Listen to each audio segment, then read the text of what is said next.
Bertram MacKennal was born here in Melbourne in Napier Street, Fitzroy in 1863. His early training he undertook at the National Gallery School here in Melbourne, but the school, then in its infancy, wasn't really equipped to cater to the needs of a sculptor. So in 1882, he left Australia and travelled to Britain, where he trained with other sculptors there in what was referred to as the New Sculpture movement. At the turn of the century, he was probably one of the most important civic sculptors working at that time, and was really considered the master of Edwardian stylishness. With the exception of a period between 1888 and 1891, and then again for a short time in 1901 and 1926, Bertram MacKennal remained an expatriate Australian artist living in London.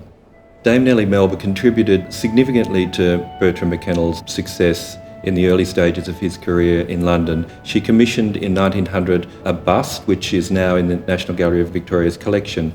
It was a work that at the time symbolised the success of both the Australian singer and Australian artist and their international recognition.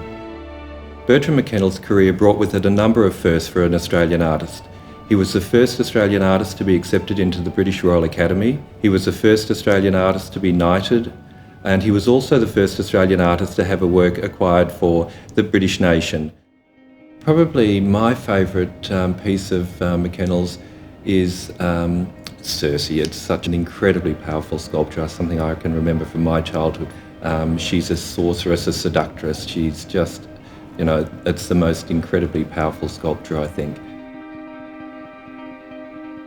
Bertram MacKennal really influenced a whole generation or several generations of Australian sculptors. He has this wonderful ability of modelling the human form, and I think probably best seen in Circe, but also arguably in many of his figurative sculptures. I think he's just a brilliant artist.